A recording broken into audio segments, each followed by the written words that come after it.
Today we have ESTHub Vision Day 2022, and our next speaker tells us about a new application made in Estonia about the lakes. As we know, in Estonian landscape, the lakes and rivers are a significant part. Some of them also created in this last ice age, but the application itself hopefully gives us completely new opportunity to get overview of different quality of those lakes, or for example some hazards due to this algae blooms or not. And so Krista, the floor is yours. Thank you, Martin, very much for this introduction. Yes, so as said, today I would like to introduce you an application where, based on Copernicus data, we have explored how much we can provide additional information about our lakes to monitor them and support additional information for water monitoring programs. And this has been done as a joint effort in our water remote sensing group in Tartu Observatory, and special thanks goes to Reiko and Kersti, who has contributed quite a lot to this. So this action or prototype that I would like to introduce today, it's an activity in one of the European Union project, FPCAP. And this project has been started since the vast majority of the Sentinel data and the Copernicus services, they are made available for public, and they are usually for free. So it's now up to every country to create conditions for the optimum use of the data, and get feedback from the agencies, companies, and just regular users, what kind of services they would need, and how we can help them. So in the project, there are about 50 entities from 23 different European countries. And the aim is really to promote the uptake of the Copernicus data and create new services. And there are currently 175 actions running, and observatory is involved in many of them. And here on the figure, you can see some of the actions where we are working. But in this presentation, I would like to then introduce you the Downstream application prototype with what we are using. And the aim is to use the Copernicus data as additional source of information for national monitoring and assessment programs over our inland waters. And the Copernicus data that we have used here comes from the ESTHub services. So the idea of the action is to provide or to look how much remote sensing data can be used as additional source of information for the European Water Framework Directive. And this directive has brought to life because there is the need to protect and restore the ecological status of rivers, lakes, and transitional and coastal waters. And this directive, it requires that the European Union member states assess the ecological status of a water body based on the defined parameters and their respective thresholds. So the ecological status can range from bad to high. And here in the bottom of the slide, you can see some of the biological, physical, chemical parameters that are monitored in lakes, and usually altogether 7 to 8 parameters are monitored, and based on these parameters, the common ecological status class has been defined for a water body. What we have done in our remote sensing group is to see which parameters we can actually monitor with remote sensing data, so we don't have to go on the lake and do the direct measurements. And from these lists, actually, that the directive recommends to be measured, we can monitor quite many with remote sensing. For example, the total phytoplankton biomass, amount of chlorophyll A, and water transparency. So this action prototype, what we are doing now, that the target is to estimate the chlorophyll A and transparency in Estonian inland waters.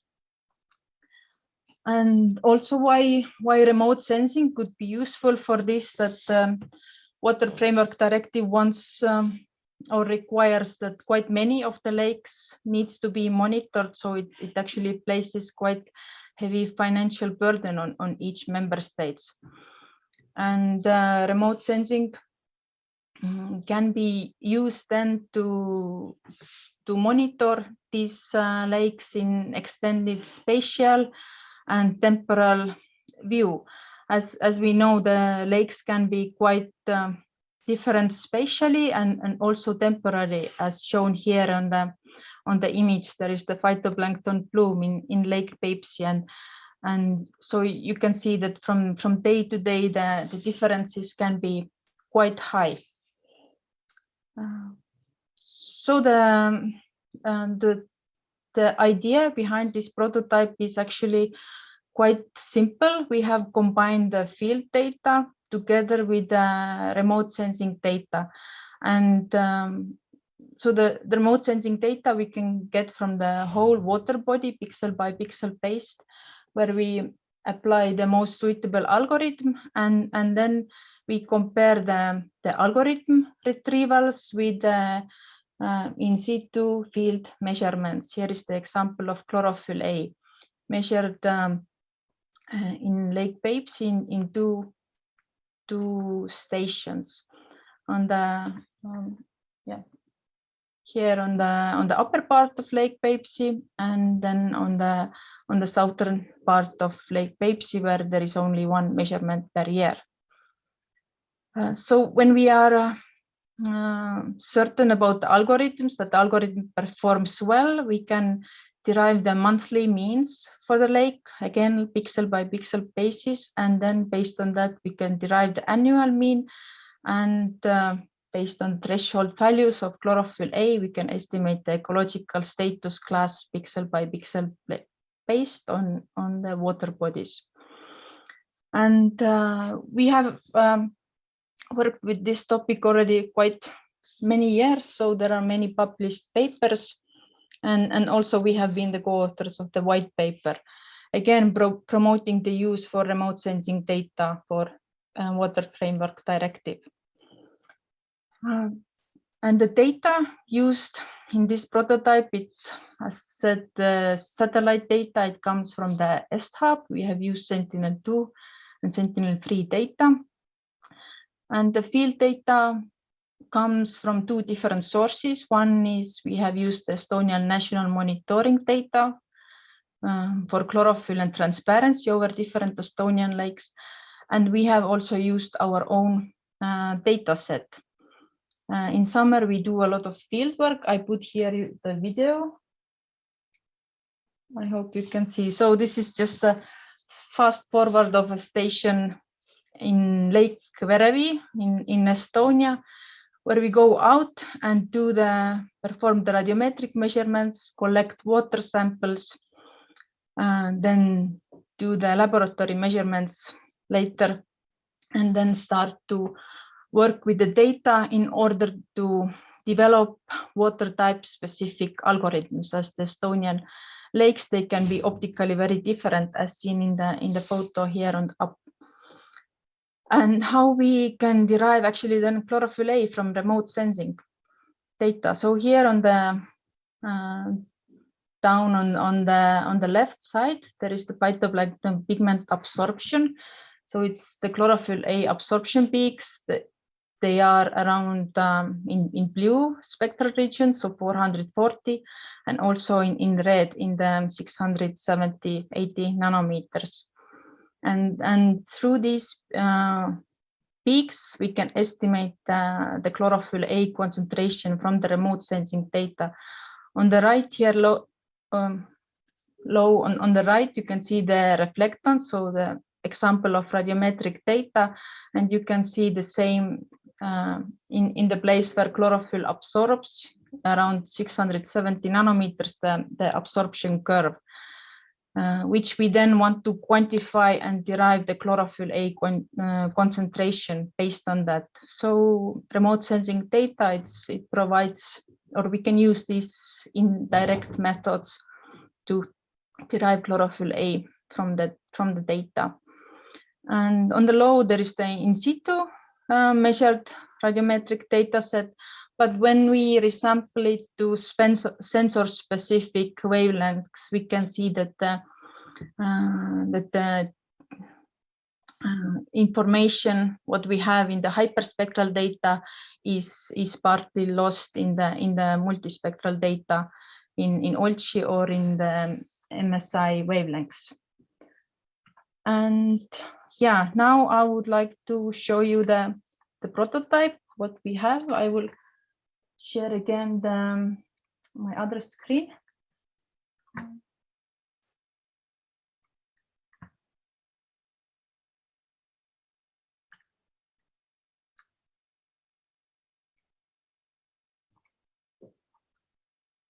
Yes. So can you confirm that you see the screen? Yes. Okay, good, thanks. Yeah, so this is how it looks like. On the blue, there are different lakes where we are testing the results now. So we can start from Lake Peipsi. Here on the blue, there are just different buffer zones, as there can be mixed signal coming from the water and from the shoreline, just to see how much it affects the overall result. And so this is just the Peipsi, the northern part of Lake Peipsi, and the chlorophyll A seasonal dynamics in different years, starting from 2016 and ending in 2021. So this is the Peipsi-Suurjärv, similar thing for Lämmijärv, and then for Pihkvajärv, just to see the seasonal dynamics in the lake. And we have also added the field data from the national monitoring. So this is for example, the one station in Lake Pihkva, station 22. What is the measured? So once in a year, and then we can, for example, zoom in and see what kind of additional information we can get with remote sensing data, just to support the sparse in situ measurements. Yeah, I can show you also the Lake Võrtsjärv here. There is also the station number 10, which is more frequently monitored. So we can again zoom in and see the combined use of in situ data here with red circles, together with the black coming daily Copernicus data translated to chlorophyll A concentration. So here are daily maps, and also just to see the different seasonal dynamics, the 30-day mean. Yeah, and there is also possibility to download the data, and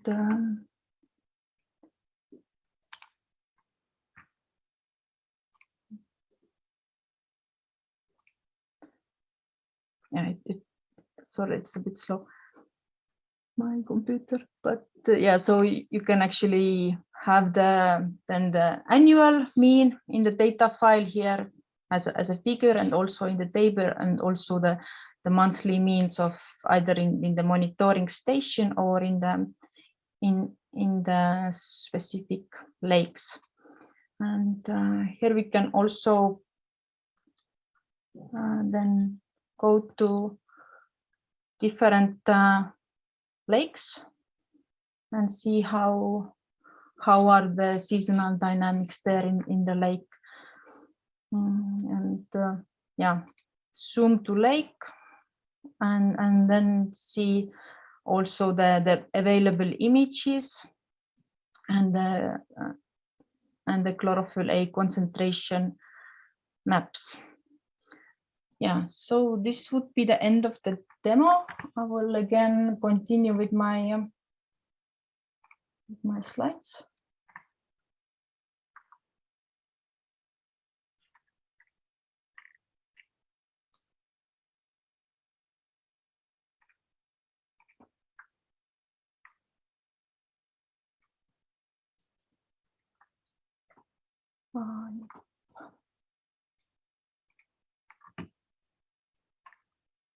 Yeah, I will just back up slides.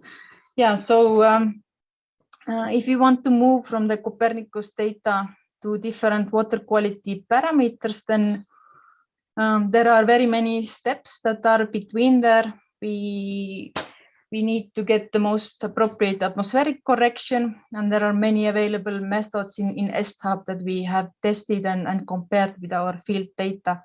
So we have the confidence in the atmospheric correction, and then from there on we can use different bioptical models or algorithms to have really lake or water type specific algorithms. And so this is now all from me about the introduction of the prototype. If you have any questions, please let me know.